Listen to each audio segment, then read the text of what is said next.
શ્યામ agro માખિયાળા આજે જુનાગઢ તાલુકાના કેરાળા ગામે કેવું નામ વાડીનું નામ કેની વાડી છે? માતાજી. હા, માતાજીના આશ્રમની વાડી જેના કપાસની અંદર થ્રીપ્સ, કથીરી, કુકડ, નવું પાન નહોતું નીકળતું, કપાસમાં વૈધ નહોતી થતી, એના માટેનો અમે ડોઝ આપ્યો તો એને કેટલા દિવસ થયા? 8 જ દિવસ થયા છે. તો જબરજસ્ત સારું એવું રિઝલ્ટ મળ્યું છે. તો આજે અમે જુનાગઢ તાલુકાના કેરાળા ગામે આ ભાઈ જે ભાગ્યાવાળા, શું નામ તમારું? સાગરભાઈની મુલાકાત લેવા માટે આવ્યા છીએ. તો આપણે સાગરભાઈ પાસેથી સાંભળીએ, અથવા આ સોનકભાઈ જે જેના સેઢા પાડોશી છે એને પણ આ રોજને રોજ આ કપાસ જોતા હોય અને એ આજે અમે આવ્યા તો એ વાત કરતા હતા. તો આપણે ભાઈ રાજેશભાઈ ને સાગરભાઈ પાસેથી આપણે સાંભળીએ કે પેલા કપાસ કેવો હતો અને હવે કેવો થયો. સાગરભાઈ, પેલા તમારું નામ? સાગરભાઈ. હા, સાગરભાઈ, ગામ કયું? કેરાળા. હા, પેલા કપાસની અંદર શું પ્રોબ્લેમ હતો? પેલા પાંદડા કુકળાતા હતા અને સુકાઈ જતા હતા, એવો હતો. પાંદડા પીળા પડતા હતા, કુકડાઈ જતા હતા, સુકાઈ જતા હતા, નવું પાન નહોતું નીકળતું. આની પહેલા તમે કેટલા વાર દવાનો છંટકાવ કર્યો હતો? કોઈ વાર નહીં. કે છાંટી જ નહોતી એક વાર, અને તમે અમારી જ પહેલી વાર અમારી દવાનો છંટકાવ કર્યો. તો અમારી દવાનો છંટકાવ કર્યો તો કેટલા દિવસે એવું દવા છાંટી તો તમને એવું લાગી ગયું કે આની અંદર રિઝલ્ટ મળ્યું?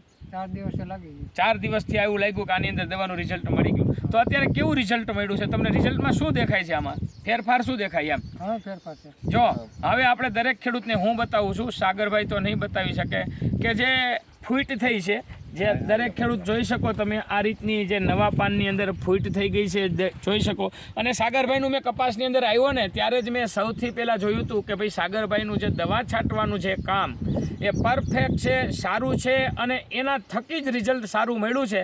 તો આપણે એનો જસ આપણે સાગરભાઈને આપશું કે સાગરભાઈ બે બાજુના પડખા લઈ અને કેટલા વીઘાનો હતો આ કપાસ? 10 વીઘા. 10 વીઘાનો. કેટલા પંપ કર્યા હતા?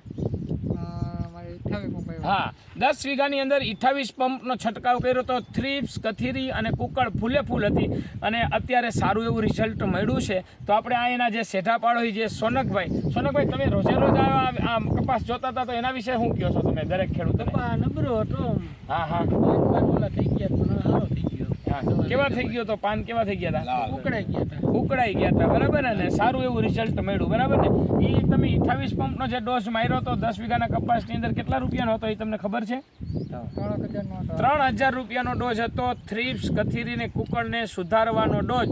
તો અમારું શ્યામ એગ્રો માખિયાળા જે હરેશભાઈ સોજિત્રા, જેનો મોબાઈલ નંબર છે 9978244776, તો જે કોઈ ખેડૂતનો માખિયાળાની આજુબાજુના ગામડાની અંદર જો કોઈનો કપાસ, મગફળી, સોયાબીન કોઈ પણ પાક બગડતો હોય તો અવશ્ય હરેશભાઈ સોજિત્રાનો સંપર્ક કરજો. અમારું શ્યામ એગ્રોનું એડ્રેસ છે જુનાગઢ ધોરાજી હાઈવે, વડાલ રોડની સામે, માખિયાળા, તાલુકો જુનાગઢ, શ્યામ એગ્રો માખિયાળા.